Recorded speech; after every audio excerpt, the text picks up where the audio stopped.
How's it going, guys? My name is Will, and we're going to be talking about asset allocation today for Money and Banking by Professor Blockson. Hope I get a good grade for this. So before we begin this presentation, I just want to let you know this presentation is based on the article called How Many Mutual Funds Are Too Many by Dan Weil from the Wall Street Journal that we subscribe to. It's a great article, I think. I think it's important for us to know about this because we're going to be going into the field soon. And mutual funds is something that we always end up bringing into the conversation somehow, especially in class. We always talk about diversification and how mutual funds is this big thing, like this good tool to use to really diversify your portfolio. So this is all something that we can relate to. This information provides a great advice and tips centered around mutual funds and allocating them. So it would be good for us to get as much information as possible regarding products that we'll most likely use in the future as financial planners. So the first thing a good financial planner should know is what asset allocation is.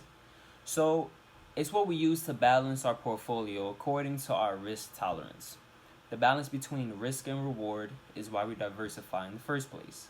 We also do it to reach our goals or even the client's goals. The client has a certain personal or financial goal in life, so we allocate certain funds to increase the chance of that investment from getting achieved. So let's go to the next slide real quick.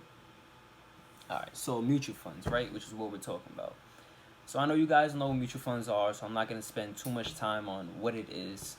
But mutual funds are investment strategies that's going to allow you to pool your money together along with other investors to purchase a collection of stocks, bonds, or other securities that might be difficult to recreate on your own. So instead of buying individual, you're going to buy like this package of them, basically, right? The big thing about mutual funds is that, as we all know, is that it's the easiest way to diversify. There's more benefits like the variety of products like I mentioned before. Some of the work and pressure is also taken off to you due to the management funds. So we all know that some of the funds are either actively managed or passively managed. Some of these mutual funds can cost less than buying the individual securities, like I talked about before. And the convenience of the fund allows you to get more time on your hands, right? And you can use this time to check off the categories that you were looking to add to the portfolio. So let's say the mutual fund has a lot of large and medium-sized companies, so you can focus more of your time searching for small. It kind of just helps you out a bit. Let's go to the next slide. We're going to be talking about, are mutual funds bad? So I wouldn't say that mutual funds are bad, but the question that came up within the article says, is there a maximum number of mutual funds that you can put into a portfolio? Well, the official answer is no. Like there's nobody's gonna come at you and say like, oh, you can't have this many mutual funds. No, there's not an official answer. But as with most things, too much of something can be bad. So in the article it says that some experts have said that getting more than or even up to 20 is probably too much, and some people went as low as like 10. So their reasons are pretty simple though. We use mutual funds to help diversify the portfolio, but once you're in like the 20 mutual fund range, then is not really gonna help you out as much. It's like just marginal benefits when it comes to diversification, and also adding too many could counterproduct your investments. So with the fees and taxes and just your time in general, the trade-off just isn't really worth it. It's a lot to handle, especially for one person. When it comes time to adjust the investments, that will be an enormous amount of hours that's going to take going through each mutual fund, analyzing it, getting as much data as possible in order for you to really make a decision on whether you're going to keep it or not, or how are you going to adjust the money that you have in there. In building a portfolio, people should first think about how to allocate their assets rather than how many funds is necessary to have. I think that's really the question that you should start off with. It'll give you a good base, a good foundation to start up to keep going. So counterproductive. You heard me mention counterproductive not too long ago, so we're gonna get more into depth with that. So the high expense ratios and sale charges. So if you're not really paying attention to the mutual fund expense ratios and their sale charges, they can get kind of out of hand. If you have to really be careful when investing in funds, because with the expense ratios that are higher than 1.20%, those are considered the ones to be on the higher end cost of the bar. And also being mindful of the advertising fees and the charges in general. There's several good fund companies out there that don't really have any sales charge, so those are probably some that you want to be looking for. Remember that fees reduce the overall investment, so minimizing them should really be a priority as well. So the tax inefficiency. So like it or not, investors don't have a choice when it comes to capital gain payouts in mutual funds due to the turnover, redemptions, gains and losses in the security holdings throughout the year. Investors typically receive their distributions from the fund, which is an uncontrollable tax event. So you can't really choose when you're gonna receive them. That's out of our hands. So it is what it is, basically. And as far as management abuses, well, we all know the fund is managed either actively or passively.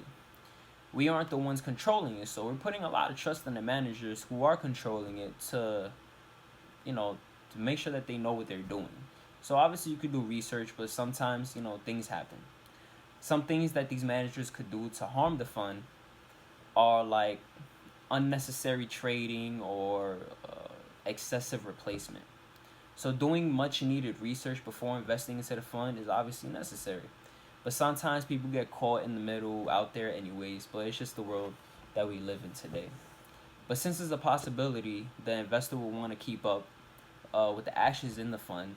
And if they have 20 plus funds, well, then it's going to be kind of hard to look at. It might not be as easy to keep up.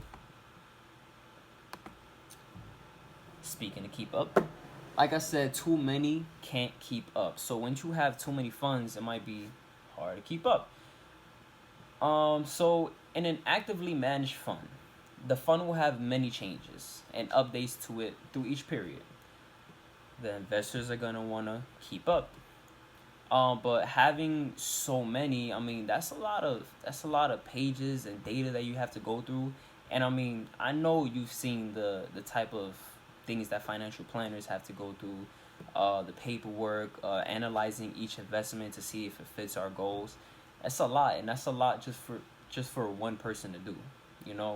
Even in a team. I mean, you gotta think about it this way. Like, let's say the manager of the fund gets rid of large cap funds, and then that's where you had most of your large cap funds anyways. And if they get rid of it, then I mean, you're kind of screwed. Then you have to go out and make more investments to get that type of fund back, and you might not catch it when that person does it. So having too many mutual funds, might be a bad thing. I mean, if you're profitable, then I guess it wasn't so bad.